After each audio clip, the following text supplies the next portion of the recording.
My name is Matt Dubiel, at Matt on Air on Twitter.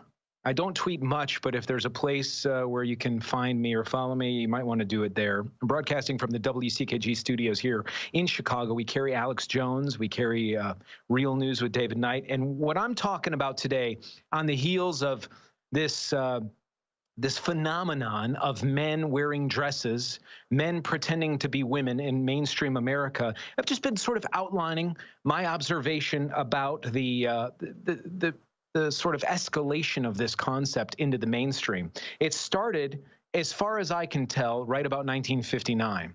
And I'm glad that we're talking about it. Infowars.com/show if you want to see visually what we're talking about.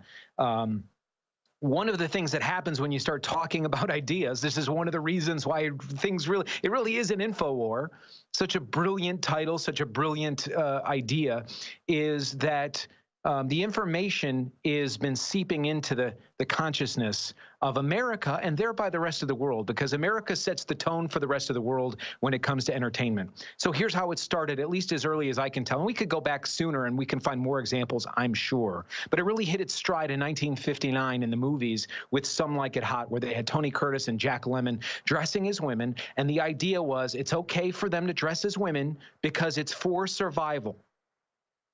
They're not doing it for fun. They're doing it to survive. So there's nothing wrong with it. Okay, that idea seeps into the consciousness of men and women in America and the rest of the world. Jim, one of our producers and pretty much a jack of all trades here at WCKG, popped in and he said, what about Psycho? The movie Psycho, 1960. Yes, Norman dressed as his mother. He dressed as a woman and killed people. Now, that took it in a weird direction, but Psycho was such a breakthrough hit that took dressing as a woman, again, into your mind, into the subconscious of Americans as this is something that people on TV, people on the movies, that they're doing it. And if you're doing it for a cause, if you're doing it for something, it's not as weird. It's not as weird for some reason. Then you jump to 1982. 1982, Dustin Hoffman plays a character, and the character can't get work. And since he can't get work, he's in there with Jessica Lange. And by the way, it's always, always, always masculine, revered actors and characters that have played other roles that have really touched you. They've really found a place in your heart. So Dustin Hoffman was the Graduate before that. And then in 1967, fast forward to 1982, Dustin Hoffman is an unsuccessful actor. And you listen to the subtext of this really is the unsuccessful guy has to dress as a woman. But people kind of miss that. Okay, they miss out on that part. Unsuccessful man has to dress as woman in order to get work. How about instead of dressing like, well, you just become successful, force yourself to be successful. But the real headline that most people globbed onto here is it's okay to dress as a woman. Dustin Hoffman says it's okay. The idea is okay. The movie theater says it's okay. The commercial on ABC, CBS, and NBC says it's okay. They're showing it everywhere. They're promoting the movie everywhere. It might have won some awards. It might have won an Oscar. Who knows? And that normalizes this behavior. And the subtext there is, well, he's trying to get work, so that makes it okay. And that gives it a reason. He's not doing it for fun. We're skipping over the fun part. There's guys that like to do this for fun, but we're not ready for that, okay? So then we jump ahead to 1980. And I remember this because I was a TV kid in the 80s watching too much television. And I remember the show with Tom Hanks and the other guy. I don't remember the other guy's name. And they couldn't get an apartment. I believe it was like in rent-controlled New York. So the show was called Bosom Buddies. So they dressed like women. Tom Hanks and the other actor dressed like women in order to get an apartment. Okay, so are you following me here? It's okay to dress like a woman if you need to survive from the mob. It's okay to dress like a woman if you need to get work. Now it's okay, we're escalating it. It's okay to dress like a woman. Yeah, Peter Scolari and Tom Hanks. Peter didn't make it, but Tom Hanks did. And he probably was even more elevated because he was willing to do this show. They wanted to put the show out for whatever reason. Now it's okay to dress like a woman in order to get an apartment. And of course, hilarity ensues and the comedy ensues. It is a funny situation to put people into, and that is the excuse to do it. Is they're going, well, it's funny. It's so funny. It's just funny. It's just so hilarious. So what we do is we take the two guys and we put them in these crazy situations, but they're dressed as women. So they're pretending to be women, but they're really men. And you can see their 5 o'clock shadow, and they're on TV once a week, every week. And by the way, back then, there was only 3 channels. There was not 300 channels. You couldn't put on Hulu and Netflix. This was all you could watch, and it's seeping into mainstream America. Everybody's watching this stuff with Dukes of Hazzard, by the way. So you got Dukes of Hazzard, you got Bosom Buddies. Thank you. Fast forward to again, and then you got the movie Yentl with, we got to mix it up a little bit. So we get Barbara Streisand dressing as a man.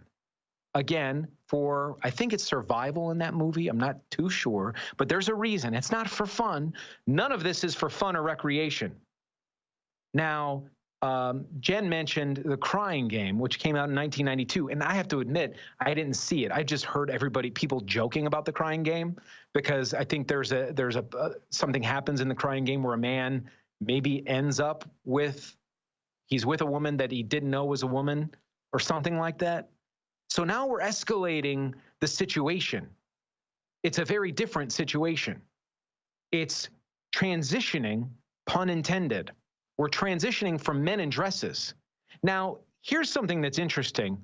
Listen to what Dave Chappelle has to say in an interview with Oprah. And I can't believe that Oprah, by the way, this was before Oprah was completely compromised or whatever, where Oprah actually takes a listen to what Dave Chappelle has to say and watch her reaction. She doesn't poo-poo it. She doesn't say, oh, Dave, well, that's just the way Hollywood is. She actually listens to it. And Dave Chappelle talks about the writers and producers trying to get him to wear a dress in a movie after he was already successful. Go ahead and roll that if you can. I mean, I'm a conspiracy theorist to a degree. Like, when I connect dots that maybe shouldn't be connected, I don't know. But certain dots, like when I see that they put every black man in the movies in a dress at some point in their career, I'll be connecting them down like, wow, all these brothers gotta wear a dress. It's happened to me. I'm doing a movie with Martin. Yeah. The movie's going good. So I walk in the trailer. I'm like, man, this must be the wrong trailer because there's a dress in here. Look at her face. They come Look in. at Oprah's face. The writer comes in. I think he's the writer. He's like, Dave, listen, we got this hilarious scene where Martin's sneaking out of jail. So he disguises you as a prostitute. Okay, so can we pause it for a second? I want to continue from there. Okay, so the writer, this is how it starts. And you saw Oprah's face. Now, they're trying to get, and the prelude, or the preview to that was Dave Chappelle saying that he noticed that all of these successful, masculine, and he was speaking to black actors and celebrities. And he was saying, I noticed that they were doing this with all of these big stars that are black. They're always ending up wearing dresses. And then he segues into telling Oprah that this has happened. And then you see Oprah kind of looking. Back then, Oprah looked at this sort of thing and went, wait a minute. Try and see a segment where Oprah talks about this now. She's going to have a different reaction and a different attitude. Why? Because it's been escalated. It's completely been altered. Everybody, even Oprah's position on this, has been changed by the media and by the perpetuation of this. I'm not going to have enough time to probably play the rest of that clip. But then you got Priscilla, the Queen of the Desert, Tu Wong Fu with Love, Julie Newmar in 1995, White Chicks. And before that, in 1993, I'm sorry, I'm jumping around, guys, but in 1993, you had Mrs. Doubtfire. Now, again, in the storyline of Mrs. Doubtfire, it's totally cool to dress like a woman if it's so you can see your kids. If dad has to do that so that he can see his kids, because some wacko judge told him that he can't see his kids, well then, I mean, who can't identify with that? I would do almost whatever I could to see my kids. How can you not relate to that? You see what's happening? You see the progression? It's probably okay to a lot of people. Well, what's the harm if you're just dressing like, why not teach people to dress like women for fun, even if they're men? Why not? What's the harm? We've been escalated for so long. Go back and look at the history of the motion picture and entertainment industry, and you'll see from hair bands to Tony Curtis, it's been orchestrated, whether on purpose or by accident. Either way, it's been happening with men in dresses manipulating you.